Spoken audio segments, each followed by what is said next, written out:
नमस्कार, प्रणाम। मैं सोनू कुमार आप सभी का स्वागत करता हूं अपने यूट्यूब चैनल पर। आज हर तरफ हर चैनल पर कल्कि अवतार की तलाश की जा रही है। उनके परिवार की तलाश की जा रही है। इसमें गलत भी कुछ नहीं है, पर उन्हें इन सबसे हटकर उन्हें जो करना चाहिए वह है सत्य की तलाश, क्योंकि जब तक आप सत्य को नहीं जानिएगा आप कल्कि तक नहीं पहुंच सकते। कल्कि तक पहुंचने के लिए सबसे पहले आपको उसके द्वारा बनाए गए ब्रह्मांड को समझना पड़ेगा, इस प्रकृति को समझना पड़ेगा। उनके परिवार और उनके फैमिली को पहचान कर अब क्या करेंगे? उन्हें मक्खन लगाएंगे, चापलूसी करेंगे, उनकी पूजा करेंगे, जो आज पूरी दुनिया में हो रहा है। ताकतवर के आगे लोग सर झुकाते हैं और अपने से नीचे वालों को दबाते हैं, चाहे वह कितना भी कुकर्मी पापी क्यों न हो। पर आपके कर्मों के फल को क्या करेंगे वह तो आपका पीछा नहीं छोड़ने वाली। कर्मों के फल तो आपको भोगने पड़ेंगे। कल्कि पुराण में कल्कि अवतार से जुड़ी सारी बातें बताई गई हैं, जिसमें यह भी बताया गया है कि कल्कि अवतार जब पैदा होंगे उसके बाद क्या क्या होगा, कौन उनकी नर्स होंगी, कैसे दिखेंगे कल्कि अवतार।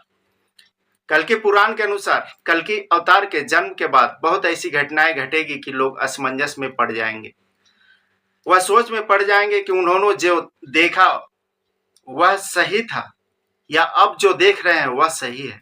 प्रभु जब धरती पर आए हैं तो लीला तो होगी ही। गंगा नदी कल्कि अवतार की जिंदगी में अहम भूमिका निभाने वाली है। जन्म के बाद उन्हें पहला स्नान गंगा के पानी से ही किया जाएगा। बेशक उनका घर या गांव गंगा किनारे बसा है। कल्कि पुराण के अनुसार कल्कि का जन्म 4 भुजाओं के साथ हुआ। उस जगह पर मौजूद सभी लोगों के होश उड़ गए, सभी डर गए। डरना तो स्वाभाविक है। जब हमारे सामने कुछ भी अननेचुरल होता है तो लोग शोक में पड़ जाते हैं, लेकिन तभी अचानक कुछ पल के बाद उनकी 2 भुजाएं गायब हो गई।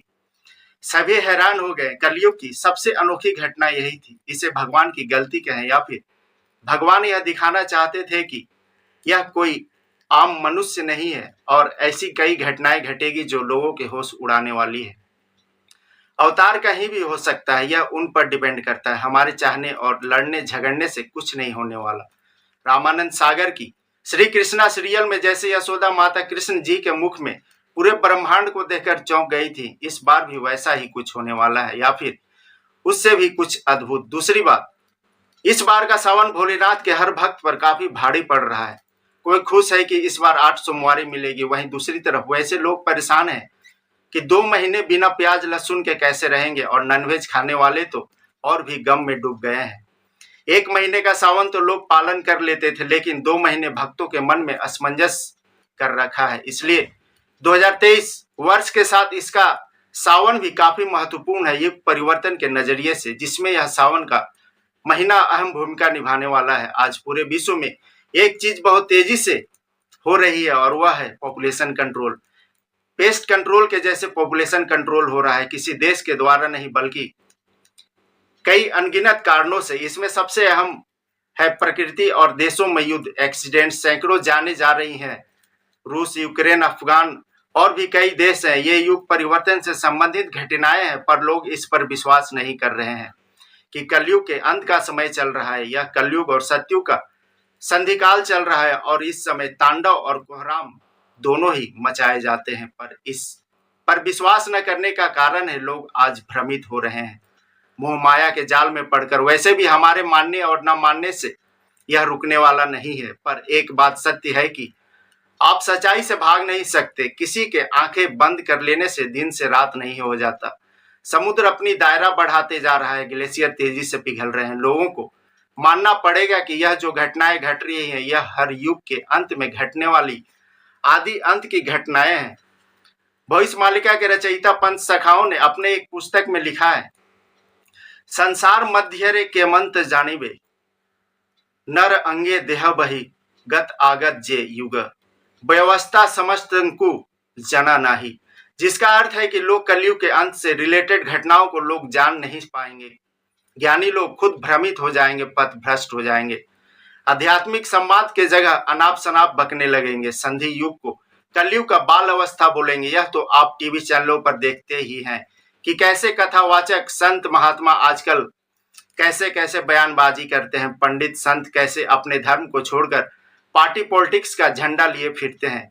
यह सभी भविष्यवाणियां पहले ही की जा चुकी है जो आज हर तरफ घट रही है। भविष्यमालिका प्रेडिक्शंस का संग्रह है। आज के इस प्रलयंकारी दौर में हर महीने किसी न किसी स्थान पर आंधी, तूफान, चक्रवात, भूकंप आ रहे हैं। ऐसा लगता है जैसे अब मौसम उल्टा चलने लगा है। मौसम तो दूर की बात है, या कलयुग का अंत समय चल रहा है और ऐसे समय में कुछ भी घटना घट सकती है। ऐसा ही कुछ घटना पुरी के जगन्नाथ मंदिर के समीप पुरी के समुद्र में घटी, जहां एक विशाल शिवलिंग बहती हुई आई। उड़ीसा के लोग जिसे चमत्कार मान रहे हैं। लोगों का मानना है कि शंकर भगवान स्वयं जगन्नाथ जी के दर्शन करने आए हैं। काफी लोगों की आस्था जुड़ी है जगन्नाथ मंदिर से। हालांकि भविष्यमालिका में इस शिवलिंग के बारे में कोई वर्णन नहीं है।